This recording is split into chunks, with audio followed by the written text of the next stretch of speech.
عالمنا بتطور بسرعة هائلة، وهاي مش عبارة إنشائية ومستهلكة. هذا توصيف للواقع اللي بنعيشه واللي بتغير يوم عن يوم. وطبعا في غايات وأهداف للتطور والتغيير، والمال واحد من هاي الغايات إذا ما كان أهمها أصلا. والموضوع مش بس بيع التكنولوجيا للناس، الموضوع صار إنه الشركات بدها تستفيد من التكنولوجيا بإنها توفر وتقلل تكاليف الإنتاج. يعني ممكن تكون التكنولوجيا الحديثة موفرة بالنسبة للشركات، يعني كل المصاريف اللي بتندفع على استعمالات التكنولوجيا بتضل أقل من المصاريف لو ما استعملنا التكنولوجيا.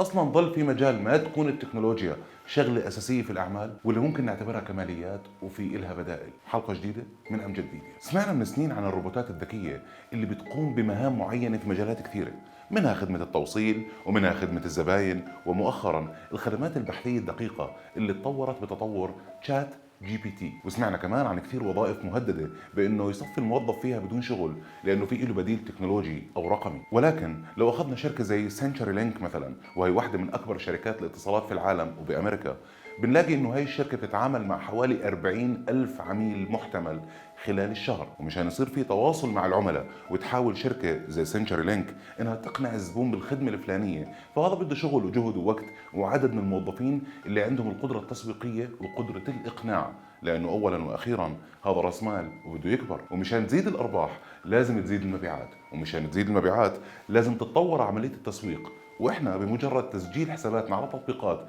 او المواقع التجاريه بصير في لنا بيانات على هاي التطبيقات، ممكن نشارك بتقييم السلع او التعليق عليها وعلى اللي بيجي بعدها من شحن وتوصيل وجمرك وغيره. لحد الان مفهوم؟ يلا نكمل. ولكن شو بتستفيد الشركة المسوقة من هالحكي؟ البيانات اللي بنتركها على المواقع التجارية والتطبيقات بتشكل مع الوقت مجموعة ضخمة من المعلومات اللي بيحتاجها المسوق مشان يرفع مستوى جودة الخدمة اللي بنتجها. يعني لو قيمت منتج معين بدك تشتريه اونلاين، تقييمك بيفرق مع الزبون اللي ممكن يكون بحاجة لنفس المنتج. واذا غالبية التعليقات كانت ايجابية، فالوقت اللي بيحتاجه زبون جديد مشان يستجيب ويطلب اقل من العادة. وعلى العكس تماما، لو كانت التقييمات بتحط من قيمة السلعة، فما حدا راح يقربها. وهيك تشتغل الشركه بناء على الاراء المباشره من العميل، والعميل اذا كان خاطره طيب فالجيبه كمان طيبه. ومشان يكون الحكي دقيق اكثر، فخليني اقول انه البيانات اللي بتتوفر على موقع الشركه او تطبيقاتها بيانات هائله وكبيره جدا، ومش بالضروره تكون هالبيانات على شكل تعليقات او ردود فعل. مجرد عمليه البحث او سجلات البحث اللي بتصير على المواقع لحالها بتشكل وجهات نظر المستهلكين بالبضاعه، وشو اللي بلزم وشو اللي ما بلزم. والبيانات اللي بنحكي عنها انها كبيره ومتعدده ومتباينه بدها معالجه. ببساطه يعني بدها فلتره مشان يطلع منها نتائج وارقام ونسب دقيقه اكثر. والحكي لولا التكنولوجيا كان صعب انه يتم، ولو تم بيكون في نسبه عاليه من الخطا، غير تكلفه المعالجه من ادوات واجور الموظفين، وغير الوقت اللي بتتطلبه فلتره البيانات اللي بهذا الحجم. يعني كان ممكن انه الشركه تعرف اراء ورغبات العملاء قبل التدخل التكنولوجي، ولكن ما بصير عند الشركه معلومات كافيه الا وبيكون راح وقت كبير على المنتج وصار له بدائل او موديلات جديده. هاي البيانات اللي بتتعالج عن طريق الذكاء الاصطناعي هي معلومات بتتخزن بالكمبيوترات وبصير عليها عمليات فرز وتحليل وتسلسل وغيره. ومن هاي المعلومات بصير عند المسوقين معلومات كافيه ومساعده في البيع والعرض والطلب. واللي بيستفيد الكمبيوتر من كم المعلومات هاي هو إشي جديد نسبيا بسموه التعلم الآلي. يعني التعلم اللي ما بيخص الإنسان بس بخص الكمبيوتر. والتعلم الآلي ما بيتم إلا بعد كمية بيانات هائلة. مشان هيك التعلم الآلي والبيانات مصطلحين متشابكين مع بعض. ومشان يكمل المثلث ففي مصطلح اسمه الشبكة العصبية، واللي هو بيعالج البيانات وبيحللها وبعطي النتائج للمسوقين.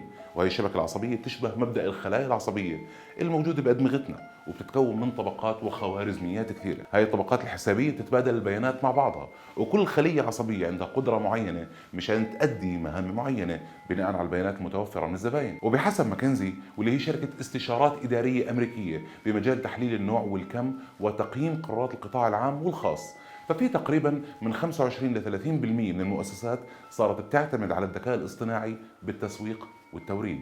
وبالنسبة لتطبيقات الذكاء الاصطناعي المستعملة في التسويق الرقمي، تحكي أستاذة الذكاء الاصطناعي بجامعة ولاية أريزونا الأمريكية كاتينا مايكل إنه تقنية التعلم الآلي بتوظف المبيعات والترويج والدعايات والتسعير. وغير هالتقنية في كمان تقنية معالجة اللغات الطبيعية NLP، اللي هي اختصار ل Neuro Linguistic Programming، اللي بتخلي الكمبيوتر يفهم لغة الناس ويحللها. غير تقنية التعرف على القياسات الحيوية البايومتريكس، اللي بتحلل ملامح الناس وصفاتهم الجسدية والسلوكيه. وبتحكي كاتينا مايكل عن الشغلات اللي بيقدر عليها الذكاء الاصطناعي بالتسويق، ومنها انه بيحدد الزباين المحتملين وبيصنفهم حسب مميزاتهم وانفاقهم عشان يحافظ عليهم اكبر فتره ممكن. وبتقول انه الذكاء الاصطناعي قادر يخلي الدعايه الترويجيه للمنتج مفيده بناء على الفئات اللي بتستهدفها، وقادر كمان انه يتنبأ بالحاجات المستقبليه للعملاء. ومشان ما يطول الكلام خليني احكي انه التسويق الرقمي او الالكتروني قاعد بيتطور زي ما بتتطور التكنولوجيا بشكل كبير، وهالتطور راح يعمل ثوره تسويقيه